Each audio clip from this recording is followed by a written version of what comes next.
Well, hello, Internet. Welcome to my presentation on gestures and body language. Kelly B23 wrote me and asked, do you know how to read gestures and body language? If so, teach me. In this presentation, I will do just that. What I did was I studied over 25 psychology and law enforcement training manuals. I discovered what they all agreed with and put it all into this one presentation. I want to start off first with the eyes. A person's eyes dilate strongly when they are very stimulated and in a problem-solving mode. At maximum dilation, the person is ready to make a decision, which is most likely going to be positive. An eyebrow raise is a sign that a person isn't threatening. When you actually raise your eyebrows to somebody, even if they're a complete stranger, they'll often smile. This is a very submissive sign, or at least is perceived that way. Whenever you first meet somebody, the first person to look away is considered to be the most submissive. If a person is maintaining strong eye contact, they are either 1. Interested in you, if their eyes are dilated, or challenging you if their eyes are constricted. The most threatening look is achieved by moving narrowed eyes towards a person with little to no body movement. The speed of this head movement will demonstrate how angry that person is. Liars maintain strong eye contact with people. It should actually become uncomfortable at some point. If someone gives you a sideways glance, look at their eyebrows. If they're raised, they like you. If not, they don't. If a person's blink rate increases, this is considered a sure sign of a lying. If a person's eyes are darting around, they're either getting bored or nervous. When first meeting a person, shake hands with strong eye contact and then give them at least 3 seconds to look at you uninterrupted to generate the best rapport.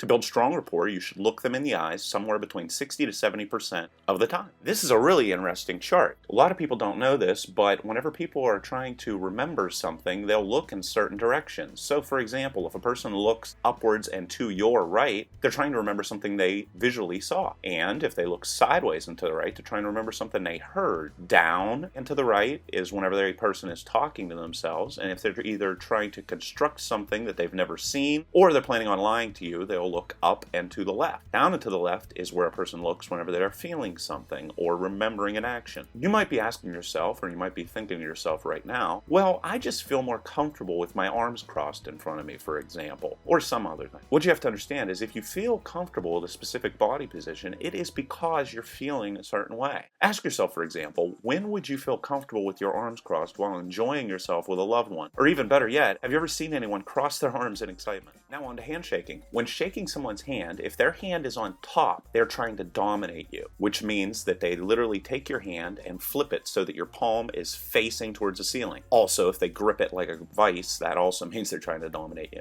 An equal handshake in which both people shake in a vertical manner with equal pressure is the best way to generate good rapport. Do not shake with both hands or touch any other part of the body unless you have an intimate relationship with this person. At most, a brief touch to the elbow, which is considered a non-intimate part of the body, during a handshake has been shown to generate very good feelings and generate very good rapport.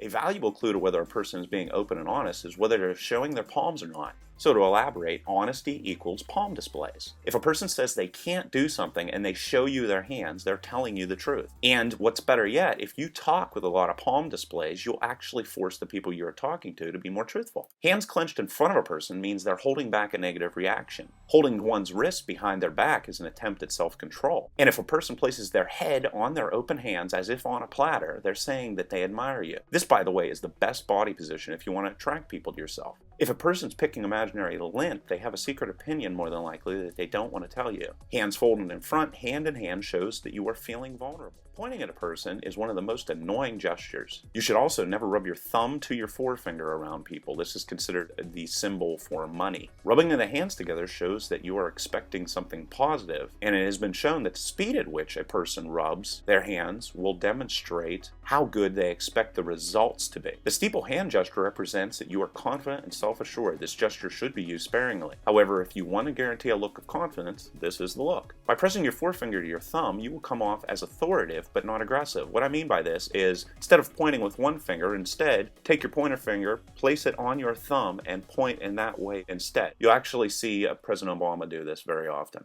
Holding hands behind your back shows that you're confident, but you feel superior. The reason why is you're exposing all the delicate parts of your body, being the groin, stomach, and throat, all at the same time. Hands on hips show that you're preparing to dominate unless the elbows are held close to the body. In this case, it would be a submissive position. If a person tucks their thumbs in their pants rather than rest their hands on their hips, they're being very aggressive. Thumbs protruding from pockets shows that the person feels they're superior to you. We fold our arms in front of ourselves when we feel either threatened, don't like, or trust something. When you fold your arms, you lose credibility with people. If you're folding your arms while grasping your biceps, it shows that you're feeling very insecure. If you clench your fists while folding your arms, people will see you as being hostile. And arms crossed with thumbs turned up shows that a person is warming up to you. Now I'd like to go into invisible walls. A woman will often create an invisible wall with a purse by placing that purse between them and the person that they do not trust. If a person puts a drink on the opposite side of the hand in which they're drinking, that also creates an invisible wall because they have to continually keep reaching across their chest to get the drink. You can gain a lot of information by studying people's legs. The reason why is information you gain by studying leg and feet positions is extremely useful because people have little control over them. This is why most meetings feel only comfortable if two people have their legs hidden by a table or desk. If you want to appear young and vibrant, you should always walk quickly while swinging your arms. Also, it has been shown that people's feet will point towards that which they want. Always offer people a hot cup of coffee. The hotter the better. This makes it difficult to remain crossed up without burning themselves. I know this is kind of sadistic, but another tip to get a person to unlock themselves is to ask them positive questions that get them to tell you what they're feeling.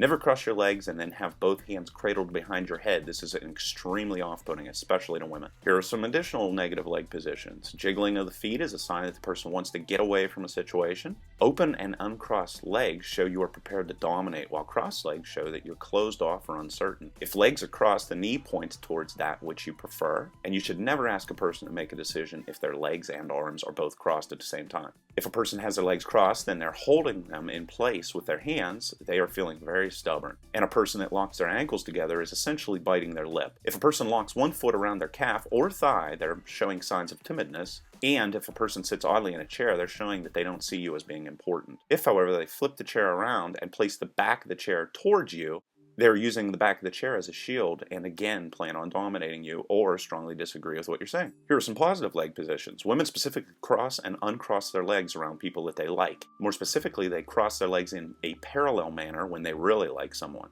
If as you speak to somebody that one of their feet continually keeps moving closer and closer to you, that means that they are feeling a strong connection to you. You can check to see that a smile is sincere by checking for wrinkles at the eyes. If you smile at a person, they will return the favor more than likely. And people that smile a lot often will receive very positive reactions from others. When a person is smiling, they're often more likely to be telling the truth as well. And a false smile will often appear stronger on one side of the face versus the other. Tight-lipped smiles, on the other hand, in which teeth are not shown, tell you that the person is trying to keep a secret. And a smile in which the person has their head turned down and their eyes aimed upward is used to show that the person is attracted to you. Laughing is very attractive and makes you as well as others feel comfortable. Laughter has more to do with bonding than humor, though, however. And as many people know, yawning is used by people to build rapport and avoid aggression. Well, that's the end of the presentation. Hope you liked it. If you have any questions or you have a question you'd like me to research, leave it in the comment section below. Till next time.